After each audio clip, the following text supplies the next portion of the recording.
Hi, എൻ്റെ പുതിയൊരു വീഡിയോയിലോട്ട് എല്ലാവർക്കും സ്വാഗതം. ഇന്ന് നമുക്ക് അല്പം കപ്പ വേവിക്കാമേ. അതിനായിട്ട് ഞാൻ ഇന്ന് എടുത്തിരിക്കുന്ന ഉണക്കക്കപ്പയാണ്. ഇതിനെ വാട്ടുകപ്പയെന്നും ഉണക്കക്കപ്പയെന്നും ഒക്കെ പറയും.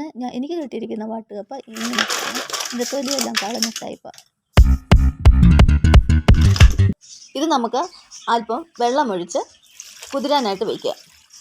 കപ്പയെല്ലാം മുങ്ങി കിടക്കത്തക്ക രീതിയിൽ വെള്ളമൊഴിച്ച് ഒരു 6-7 മണിക്കൂർ നമ്മൾ വെള്ളമൊഴിച്ച് അങ്ങനെ വെച്ചേക്കണം. ഒരു 6-7 മണിക്കൂറിന് ശേഷം ഇതെല്ലാം നല്ലതായിട്ട് കുതിർന്ന് വന്നിട്ടുണ്ട്. നമ്മൾ ഇട്ടതിൻ്റെ ഇരട്ടിയായിട്ടുണ്ട്. അതിന് ഞാൻ കൈ കൊണ്ട് ഒന്ന് ഒടിച്ചെടുത്തിട്ട് അത് നന്നായിട്ട് വീണ്ടും കഴുകി ഒരു കുക്കറിനകത്തോട്ട് ഇട്ട് അതിനുശേഷം നമുക്ക് ഇത് വേകാൻ ആവശ്യമായ വെള്ളവും ഒഴിച്ച് കുക്കർ അടച്ചു വെച്ച് ഒരു 6 വിസിൽ അടുപ്പിക്കാം.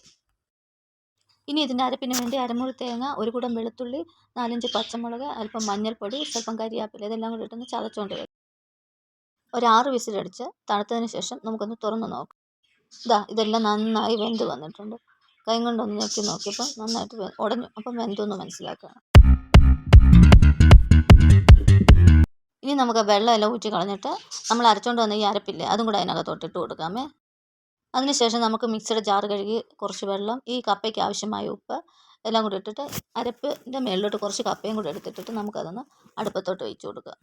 അടുപ്പത്ത് വെച്ച് 5 മിനിറ്റ് ഒന്ന് വേവിക്കണം. നമ്മൾ ഒഴിച്ച വെള്ളം എല്ലാം പറ്റിയെന്ന് ഉറപ്പായി കഴിയുമ്പോൾ നമുക്കതെടുത്ത് ഒരു കട്ടിയുള്ള കമ്പും കൊണ്ട് നന്നായിട്ടൊന്ന് ഇളക്കി ഉടച്ചെടുക്കാമേ. അങ്ങനെ നമ്മുടെ സൂപ്പർ ടേസ്റ്റിലുള്ള ഒരു വാട്ടുകപ്പ വേവിച്ചത് ഇവിടെ തയ്യാറായി കഴിഞ്ഞിരിക്കുന്നു. ചിലർ ഈ കപ്പ വേവിക്കുന്നതിനകത്ത് അല്പം വൻപയറും കൂടെ വേവിച്ചിടും. അതിന് വേറൊരു ടേസ്റ്റാണ്. അങ്ങനെ കുറേ വർഷങ്ങൾക്ക് ശേഷം ഒരു വാട്ടുകപ്പ വേവിച്ചത് കഴിക്കുവാണ്. എന്താ രുചി! ആഹാ! ഞാൻ ഇന്നത് ബീഫ് വേവിച്ചതിൻ്റെ കൂടെയാണ് കഴിക്കുന്നത്. Super taste. എല്ലാവരും ഒന്ന് തയ്യാറാക്കി നോക്കി അഭിപ്രായങ്ങളൊക്കെ പറയണേ. അപ്പം പുതിയൊരു വീഡിയോയുമായി വീണ്ടും വരും. ബൈ.